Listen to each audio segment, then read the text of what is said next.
English course में आपका बहुत बहुत स्वागत है।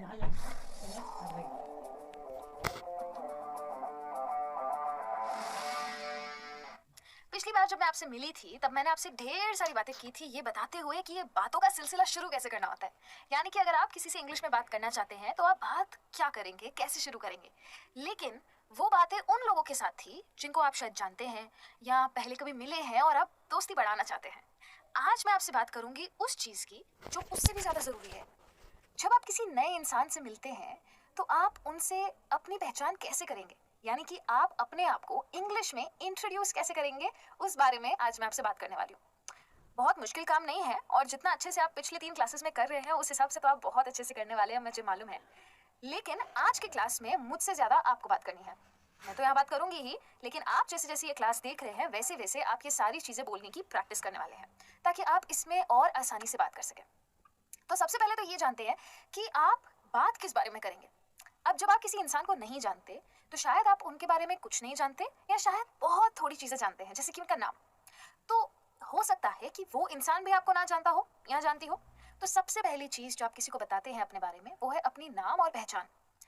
देखते हैं ना, जब भी मैं आपसे मिलती हूँ तो मैं कहती हूँ ना कि मेरा नाम निधि है, तो अब तक आपको पता चल चुका है कि मेरा नाम निधि है।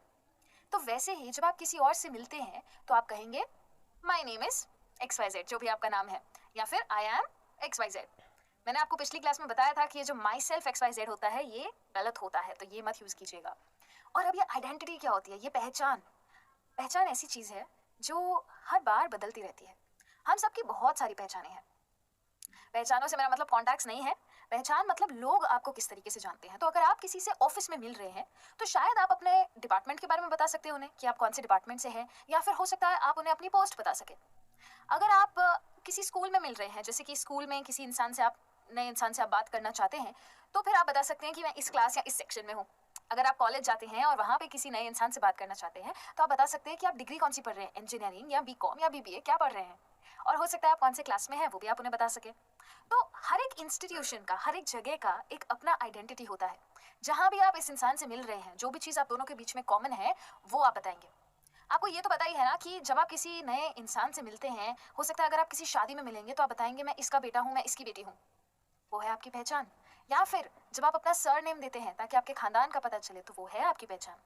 तो इस चीज़ पे डिपेंड करता है कि आप इंसान से कब कहाँ कैसे मिल रहे हैं और उस हिसाब से आप उन्हें अपना नाम और पहचान देंगे। अब ये तो बहुत सिंपल चीज़ है, नाम और पहचान तो देना बहुत ही ईजी है। इंग्लिश में कैसे बोलेंगे, my name is Nidhi and I am a teacher at Learn One. तो ये मेरी पहचान हो गई। अब आप नाम और आइडेंटिटी तो दे देंगे, लेकिन अगर आप जानते नहीं हैं तो शायद आप उनका नाम भी तो जानना चाहें। तो जब आपने अपना नाम दे दिया तो आप उनसे पूछ सकते हैं व्हाट्स योर नेम, आपका नाम क्या है।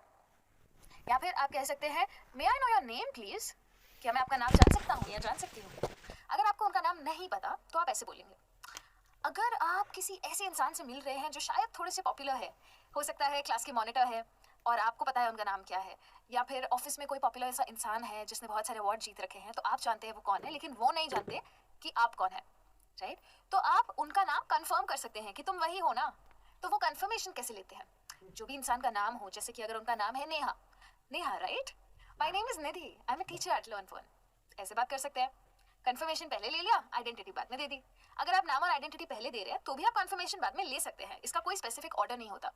हाय I am Nidhi, I am a teacher at Learn One, you are Neha right, है ना सिंपल। 3 सेंटेंसेस, कॉन्वर्सेशन शुरू। ये हो गया बेसिक सा इंट्रोडक्शन। पिछले क्लास में मैंने कहा था ना कॉन्वर्सेशन आगे बढ़ना चाहिए, स्टार्ट कैसे करना है उसकी बात की थी, है ना। तो अब मैं आपसे बात करूंगी कि और क्या बात कर सकते हैं आप इस नए इंसान से, क्योंकि आप अपने लाइफ के सारे सीक्रेट्स तो उन्हें नहीं बता सकते। तो फिर आप बात किस चीज़ की करेंगे। तो जो पिछली बार सीखा था, वेदर के बारे में, खाने के बारे में, एनवायरनमेंट के बारे में, ये सब तो बात होती ही है। लेकिन जब आप शुरुआत कर रहे हैं तो आप हो सकता है अपने बारे में कोई ऐसी डिटेल्स दे सके जो कि बहुत बड़ा सीक्रेट नहीं है। जैसे कि आपकी एज, बच्चे जब होते हैं टीनेज में या 20-21 साल की उम्र में जब हम सब होते हैं तो हम एज बता लेते हैं। थोड़े बड़े हो जाते हैं तो एज बताने में शायद सबको शर्म आती है। तो एज अगर आप कंफर्टेबल है बताने में तो आप बता सकते हैं। या फिर जैसे अगर आप ऑफिस में हैं तो आप बोल सकते हैं कि I have worked for about 8 years in this company, मैं पिछले 8 साल से इस कंपनी में हूँ, तुमने अभी ज्वाइन किया है या डिड यू जस्ट ज्वाइन, या फिर how long have you been working for here, आपको कितना टाइम हुआ है। हो सकता है उन्हें 6 साल हुए हों तो वो सामने जवाब देंगे। और ये हो गया कॉन्वर्सेशन। आपने कोई बात शुरू की, उन्होंने आपको जवाब दिया। हो सकता है इसके बाद वो भी आपसे कुछ पूछे, और आपको भी जवाब देना पड़े। हो सकता है वो पूछे से कॉन्वर्सेशन शुरू हो जाता है।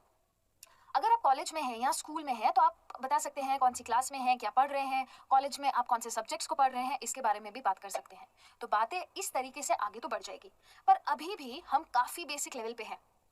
इसके आगे थोड़ा और पर्सनल लाइफ की तरफ अगर बढ़ना चाहें, अगर आप कंफर्टेबल फील करते हैं और सामने वाले भी आपसे अच्छे से बात कर रहे हैं और वो भी कंफर्टेबल फील करते हैं, तो आप उनसे क्या पूछेंगे कि आप कहाँ से हैं। तो आप पूछेंगे वेयर आर यू फ्रॉम। तो अगर आप किसी बड़े शहर में जैसे कि मुंबई में है तो ये पूछना बहुत ही आसान है, क्योंकि मुंबई में तो बहुत सारे लोग बाहर से आते हैं। दूसरे शहरों में भी आते हैं, लेकिन बॉम्बे और दिल्ली जैसे शहरों में ज्यादातर लोग बाहर से होते हैं। तो आप पूछ सकते हैं where are you from, right. आप उनको अपना लोकेशन भी पहले बता सकते हैं। लोकेशन का मतलब है आप अपना होम टाउन उन्हें भी पहले बता सकते हैं। तो कह सकते हैं I am from Ahmedabad, where are you from. है ना आसान। क्या क्या सीख चुके हैं अब तक? नाम बताएंगे, अपनी पहचान बताएंगे, एज बताने में कंफर्टेबल है तो वो बताएंगे, कोई ऐसा डिपार्टमेंट बताएंगे या क्या पढ़ रहे हैं वो बताएंगे, कोई भी एक एक्स्ट्रा डिटेल, क्योंकि डिपार्टमेंट आप पहले भी बोल चुके हैं तो उसके अलावा की कोई एक्स्ट्रा डिटेल आप उन्हें बता सकते हैं। आप कहाँ से आते हैं उस बारे में भी आप बात कर सकते हैं। ये सब जो डिटेल्स होती है ना, ये वैसे तो सबके फेसबुक पे मिल ही जाती है, लेकिन बात छेड़ने के लिए बहुत अच्छी डिटेल्स है ये। तो इससे बातें बड़ी जल्दी शुरू हो जाती है। और अगर आप थोड़ी देर ही बात करना चाहते हैं तो यहाँ पे आप ख़त्म भी कर सकते हैं। लेकिन अगर आप इस इंसान से थोड़ी देर और बात करना चाहते हैं, जैसे कि समझ लीजिए कि आप किसी इवेंट में साथ बैठे हैं, ऑफिस का कोई इवेंट है और बस साथ बैठे हैं, आसपास में बैठे हैं कुर्सियों पे, तो काफ़ी ऑकवर्ड हो जाएगा ना कि अगर एकदम साइलेंस में बैठेंगे, एकदम चुपचाप बैठेंगे। इसलिए हमें कॉन्वर्जेशन को थोड़ा आगे बढ़ाना है। सिर्फ ऑफिस की क्यों, कहीं पे भी अगर आप जा रहे हैं, किसी भी नए इंसान से मिल रहे हैं, तो कितनी सारी चीज़ें हैं जो हम एक्सप्लोर कर सकते हैं उनके बारे में। तो उस कॉन्वर्जेशन को आगे कैसे बढ़ाया जाए, क्योंकि एक्सप्लोर करने का मतलब ये तो नहीं है कि हम किसी की लाइफ में कूद पड़े। उनसे हम सारे पर्सनल सवाल तो नहीं पूछ सकते। हमें ये भी देखना होगा कि क्या सामने वाला हमसे बात करना चाहता है। उनके बॉडी लैंग्वेज से आपको पता चल जाएगा। अगर वो आपसे स्माइल कर रहे हैं तो शायद वो इंटरेस्टेड हो, अगर वो अपना सर हिला रहे हैं तो शायद वो इंटरेस्टेड है आपसे बात करने में। तो ये बॉडी लैंग्वेज भी नोट करते रहिएगा। और अगर आप कॉन्वर्सेशन को आगे बढ़ाना चाहते हैं तो उसके भी मैं आपको ट्रिक्स दे देती हूँ। अब कॉन्वर्सेशन अगर आप बढ़ाना चाहें तो सबसे पहली शुरुआत खुद से करनी पड़ेगी। ज़रूरी नहीं है कि हर इंसान आपके सवालों का जवाब देना चाहे। अगर वो नहीं देना चाहेंगे तो वो शॉर्ट में जल्दी जल्दी खत्म कर देंगे। तो आप ये कॉन्वर्सेशन आगे कैसे बढ़ाएंगे? अपने लाइफ से कोई एक्सपीरियंस बताओ। जैसे समझो कि अगर आप किसी ऑफिस के इवेंट में बैठे हैं और समझ लीजिए बहुत ही बोरिंग चीज़ है ये, कोई तो लेक्चर चल रहा है जिसमें आप और वो दोनों इंटरेस्टेड नहीं है। तो फिर आप कोई ऐसा एक्सपीरियंस बता सकते हैं कि I have been to so many lectures but I have never seen one as boring as this one. काफ़ी सारे लेक्चर्स में बैठा हूँ या बैठी हूँ, लेकिन इससे ज़्यादा बोरिंग तो मैंने कहीं देखा ही नहीं है। फिर वहाँ से शुरू करते हुए आप कह सकते हैं last time I was at an office lecture, it was about X Y Z. जिस भी टॉपिक के बारे में वो था, यहाँ से आपने बात की है अपने एक्सपीरियंस की। ध्यान दीजिएगा, जब आप एक्सपीरियंस की बात करते हैं तो सामने वाला बात सुनने में इंटरेस्टेड होना चाहिए। सोचिए कि कब कर सकते हैं कॉन्वर्सेशन आगे। अगर कोई लेक्चर में आप है और आपके पास में जो बैठे हैं उनका ध्यान है लेक्चर में और आपको उन्हें देख के लग रहा है कि वो लेक्चर सुनना चाहते हैं, तो आप उन्हें डिस्टर्ब मत कीजिए। अगर आप किसी इनफॉर्मल एनवायरनमेंट में मिले हैं और फिर आप बात करते हैं तो ठीक है, लेकिन किसी को डाइवर्ट मत कीजिएगा, वरना आपका इंप्रेशन डाउन चला जाएगा। क्योंकि हम सेमी फॉर्मल और इनफॉर्मल एनवायरनमेंट्स की बात कर रहे हैं, तो हो सकता है आप किसी से शादी में मिले, हो सकता है आप किसी से कॉलेज में मिले, तो वहाँ पे भी तो बातें आगे करनी है। तो हमें सबसे पहले कोई कॉमन ग्राउंड ढूंढना है। जैसे अगर आप कॉलेज में हैं तो ये सोचिए कि वहाँ पे कॉमन एक्सपीरियंस क्या है? टीचर्स। तो हो सकता है आपने किसी टीचर का लेक्चर अटेंड किया हो, आप बीकॉम में हैं, कोई और बीबीए में है, लेकिन सब्जेक्ट काफ़ी सारे सेम होते हैं। कॉलेज में टीचर्स काफ़ी सारे सेम होते हैं, तो आप पूछ सकते हैं उनसे कि आपने इस टीचर का लेक्चर अटेंड किया है, did you attend mini ma'am's lecture. और फिर वो कह सकते हैं कि हमने किया है या नहीं, और वहाँ से आप अपना एक्सपीरियंस उन्हें बता सकते हैं। तो इस तरीके से तो एक आप कॉन्वर्सेशन को आगे बढ़ा सकते हैं। ध्यान दीजिएगा, कॉन्वर्सेशन करना चाहते हैं आप इंग्लिश में, तो पहले फ्रेमिंग करना बहुत ज़रूरी है। You know, last time when I attended Minnie Ma'am's lecture, she made us sit at the back of the class. देखिए, जब मैं धीरे धीरे बात करती हूँ तो ऑटोमेटिकली मैं वर्ड्स इजीली सोच पाती हूँ। ये फास्ट इंग्लिश जो है ना, ये तो मिथ है, झूठ है। फास्ट इंग्लिश नहीं बोलनी चाहिए फास्ट, क्योंकि अगर आप फास्ट बोलेंगे तो आप तो रोबोट हो जाएंगे ना। तो शांति से बात कीजिए, फ्लुएंसी आ जाएगी। अब बात यह है कि अगर आप एक्सपीरियंस के बारे में नहीं बताना चाहते या फिर कोई कॉमन एक्सपीरियंस रहा नहीं है जिसके बारे में आप अभी सोच सके, तो फिर अगर उन्होंने कुछ बात की है तो आपका काम है कि आप भी इंटरेस्टेड लगे। अभी अभी मैंने आपसे कहा कि सामने वाले का बॉडी लैंग्वेज चेक कीजिएगा। अब ये हर कोई करता है। अगर आप यहाँ वहाँ देखेंगे या नीचे देखेंगे या कर करके कहीं पीछे देखेंगे तो वो समझ जाएंगे कि आप इंटरेस्टेड नहीं हैं। तो अगर आप इंटरेस्टेड हैं तो अपना सर हिलाइए, थोड़ा सा स्माइल कीजिए और उनसे कहिए कि मुझे और जानना है, tell me more about this. हो सकता है कि वो आपको कुछ बता रहे हैं, तो आप उस चीज़ के बारे में सवाल भी पूछ सकते हैं। सबसे आसान सवाल बताऊँ? सबसे आसान सवाल है रियली? जैसे कि अगर उन्होंने आपसे कहा कि मिनी मैम ने लास्ट लेक्चर में हमें क्लास के पीछे बिठाया था। In the last lecture mini ma'am need us sit all at the back of the class. तो आप कहेंगे really? She is never done that with us. हमारे साथ तो कभी ये नहीं किया। तो ये हो गया सवाल। तो क्या होता है कि जब एक ही इंसान बोलता रहता है तो उस इंसान को भी लगेगा कि ये कॉन्वर्सेशन नहीं है, ये तो सिर्फ मैं बोल रहा हूँ और ये सुन रहे हैं। तो आपको उसको कॉन्वर्सेशन बनाने के लिए थोड़ा हाँ हाँ करना भी बहुत ज़रूरी है इंग्लिश में। तो इंग्लिश में हाँ हाँ कैसे करते हैं? या, यस, ये सब वर्ड्स बोल के। और सवाल तो मैंने आपको बता ही दिया है। अब अगर वो नहीं बोल रहे हैं या फिर वो कम बोल रहे हैं तो आप क्या कर सकते हैं? आप उनसे सवाल पूछ सकते हैं। कैसे सवाल? जैसे कि अगर आपको बात शुरू करनी है, हो सकता है आप ऑकवर्ड साइलेंस पे पहुंच गए हैं और अब आपको बात शुरू करनी है, तो आप कोई ऐसी रीसेंट चीज़ के बारे में पूछ सकते हैं जो उन्होंने की हो। जैसे अगर उन्होंने किसी कॉन्सर्ट में परफॉर्म किया कॉलेज में, तो आप उस बारे में पूछ लीजिए। शायद वो अभी अभी लंदन होके आए, तो आप उस बारे में पूछ लीजिए। Tell me about your trip to London, how was it? आपको बात शुरू करनी है, तो आप कोई ऐसी रीसेंट चीज़ के बारे में पूछ सकते हैं जो उन्होंने की हो। जैसे अगर उन्होंने किसी कॉन्सर्ट में परफॉर्म किया कॉलेज में, तो आप उस बारे में पूछ लीजिए। शायद वो अभी अभी लंदन होके आए, तो आप उस बारे में पूछ लीजिए। Tell me about your trip to London, how was it? ऐसा कुछ पूछ सकते हैं। फिर अगर वो ऑफिस में हैं और कोई दिन नहीं आए, why did you not come on that day, या why did you decide to skip the training, ऐसा कुछ भी पूछ सकते हैं।